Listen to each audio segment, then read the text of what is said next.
नमस्कार, न्यूज़ 18 बिहार झारखंड के digital platform पे आप सभी दर्शकों का बहुत बहुत स्वागत। मैं राहुल ओझा आपके साथ। फिलिस्तीनी समूह हमास ने मंगलवार को अमेरिकी दूत स्टीव विटकॉफ की ओर से पेश किए गए नए युद्ध विराम प्रस्ताव को मंजूरी देने का ऐलान किया है, जो गाजा पट्टी पर चल रहे इजरायली आक्रमण को रोकने की कोशिशों में संभावित सफलता की उम्मीद जगा रहा है।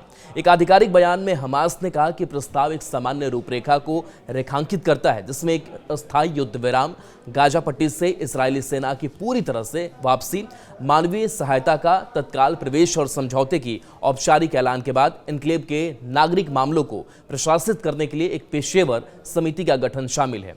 हमास के बयान में आगे कहा गया है कि इस समझौते में अंतर्राष्ट्रीय मध्यस्थतों की देखरेख में फिलिस्तीनी बंदियों की एक सहमत संख्या के बदले में 10 इजरायली बंदियों की रिहाई के साथ साथ कई शवों की वापसी शामिल है। वह स्टीवन विटकॉफ ने व्हाइट हाउस प्रेस ब्रीफ के दौरान कहा कि हम एक समझौता को प्रस्तुत करने के करीब है, जिसकी आज समीक्षा के लिए राष्ट्रपति के पास पहुंचने की उम्मीद है।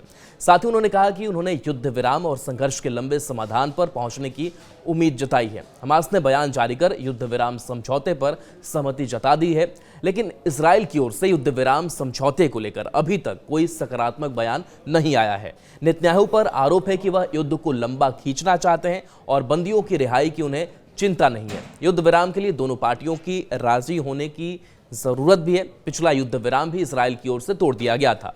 वहीं ट्रंप ने भी गाजा की स्थिति पर बोलते हुए कहा कि हम गाजा में पूरी स्थिति से निपट रहे हैं, हम गाजा के लोगों को भोजन उपलब्ध करा रहे हैं। यह बहुत ही खराब स्थिति रही है। 7 अक्टूबर का दिन बहुत ही खराब दिन था, लोग इसे भी नहीं भूलेंगे।